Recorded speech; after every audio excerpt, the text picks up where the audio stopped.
Cool. So, okay, today we're going to talk about our series of blog posts that we've been writing this year.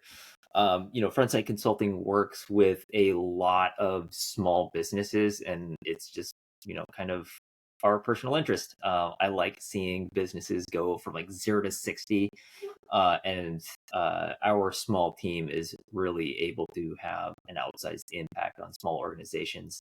And that's just always been really, really fulfilling for us to see, small organizations really get up off the ground and take off. So we wrote this series of content as a guide for other small businesses because we've worked with so many. We've started to figure out that, hey, there's some patterns here. And so we wanted to share those learnings with other small businesses. Frontside Consulting is also a very small business. It's myself, John here, Calvin, and Corey. Just the four of us. And, similarly, if you know what you're doing, you can make an outsized impact on other organizations. So, our first blog post, we shared this one a little while ago, but it's really one of the basic building blocks of small business, which is your website. And, there are a lot of different options that you can choose out there. And we've kind of just come to some conclusions about which ones that we like working with from a digital marketer's perspective. John has got some kind of questions we're going to work through here. So, you want to get started? Absolutely. So, just a couple of questions for you to kind of provide an introduction to this blog and what interested parties could learn by reading it. And just to reiterate, this is the first of a 7-blog series, small business series. So, if you're a small business owner looking to get started in digital marketing, if you don't even know if digital marketing is, right for your business, particularly advertising, this would be a really good series to read through and, find some golden nuggets in there somewhere. So as Joe said, in this first one, we're going to be talking about website platforms and how to choose the right website platform when setting up a website for your small business. So Joe, you've been a small business owner for 5 years now, 5+ years, and you're getting really familiar with the behind the scenes decisions that go into operating a successful company, not only owning your own small business, but that business primarily servicing other small businesses. Yep. So we kind of come at it from multiple angles here. And I think at this point, it's really common knowledge that having a website is crucial to multiple aspects of running a small business, no matter what industry that business is operating in. And one of the many decisions that needs to be made in the early days of getting a business up and running is choosing which website platform upon which to build their website.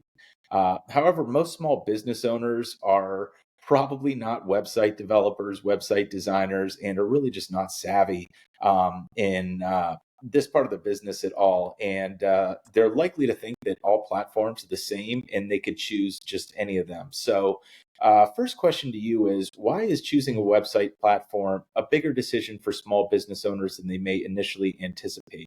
And why won't just choosing any platform do? Yeah, that's a great question. So, what we're really looking at when we look at a website platform is we are looking at a content distribution channel, right? So that's really what a website is. And so there are certain websites that are better at distributing certain kinds of content than others. So, we work with a lot of e-commerce businesses, and so, the type of content that you're distributing for an e-commerce business is your product information, as an example. So, in our small business SBS post number 1, the too long didn't read of it is really straightforward. If you are an e-commerce business and you are selling a lot of SKUs, right? You've got tons of different widgets that you're selling. Really, the easy answer is Shopify, right? Now, the reason for that is because the way that it manages product information, as well as the distribution of that product information to the different advertising platforms, is really unparalleled. So the ability for a digital marketer or a small business owner to jump into Shopify, plug in their product information and then get that to Facebook Marketplace, to Google Shopping, etc. It's just so easy.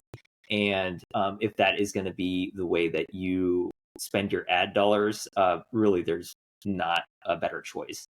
Now, on the other hand, if you are a business that, say, you're a professional services business and you don't really have SKUs, kind of like Frontside Consulting, or if you have very few SKUs, or the aesthetics and the content that you're producing is not product oriented, then we really recommend Squarespace. So the frontsideconsulting.com website is built entirely on Squarespace. It has been from the beginning. And we find that like written content for blogs or building pages to communicate things other than product information are really well done there. Additionally, we find that the integrations with ad platforms, so for example, getting your Facebook pixel integration set up is really just like filling in a single field within your Squarespace website settings. And then, setting up Google Analytics is just like adding your tracking parameter into it. It's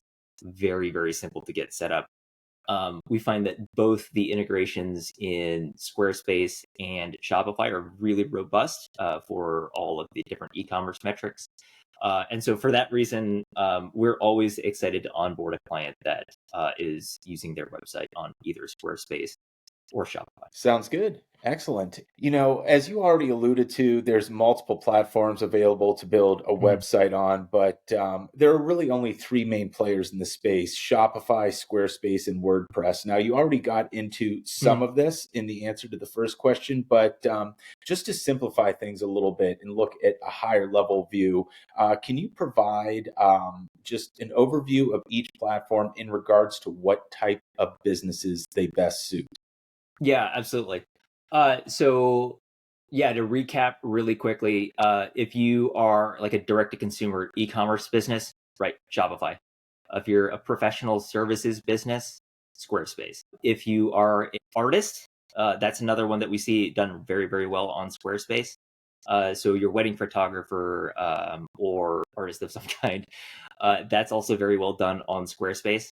Now, WordPress, that is for, or we find that is best suited for the business that needs a lot of customization. We see some e-commerce clients come in and they're on WordPress and the WooCommerce integration for e-commerce.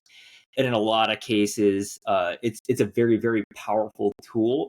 But as Uncle Ben from Spider-Man says, great power is great responsibility. So you got to know what you're doing with that tool. And in a lot of cases, if you don't need all of the firepower that is behind WordPress, it's like trying to open a bottle with a chainsaw. Like, you can do it, but that's maybe a little overkill.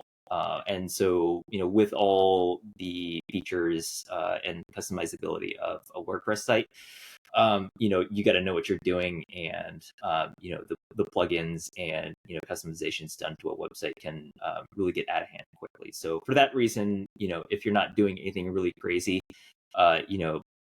Shopify makes a lot more sense for e-commerce. Excellent. So just to recap that bottom line, keeping it simple here: Shopify for e-commerce, multiple SKUs, selling actual physical products that you're going to ship; Squarespace if your business provides services; and WordPress if you're a e-commerce retailer and you need a little bit more customization, have a little bit more complex business.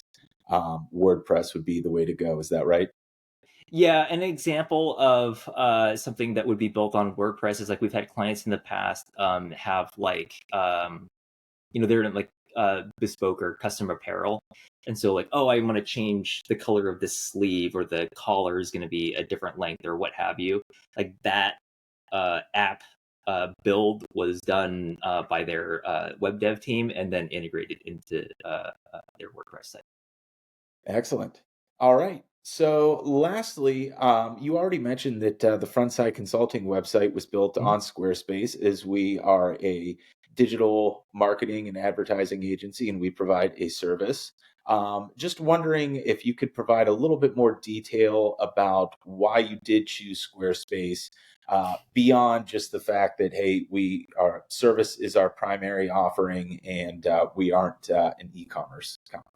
Yeah, so man, that was done a long time ago. And I had played with Squarespace quite a bit in the past. And, I mean, frankly, I think I'd heard some advertisements on a podcast and I was just like, oh, let's monkey around with this. Not being a web developer, but, kind of having some coding experience in the past, I just needed it to be really simple. I needed it to kind of just display, the value propositions of our organization fairly concisely, and just do it in a way that was aesthetically pleasing. Also, being able to turn on Google Analytics and understand where our traffic was coming from and what they were doing once they're on their site, like really quickly. We weren't trying to do anything really complicated. Even today, I think we have like 6 pages, 5 SKUs. So, with all that being said, Squarespace has been a perfect fit, and we continue to see it as the solution for us. Excellent, excellent. And the only thing I could add there is, I'm definitely not a website designer by any stretch, but there have been a few situations where I did have to jump in and build a couple of websites from scratch. And Yep. I use Squarespace every time, and the ease of functionality of that entire platform is incredible. You can know nothing about building a website, and they just provide a host of templates that literally gives you a pre-made website, and you just go in and change images, change the typefaces, change some colors, change some basic designs, and you can have a website in a really short amount of time that looks really, really good. Yep. Having little to no knowledge about website building at all. So that's my small plug for Squarespace, even though they aren't a sponsor.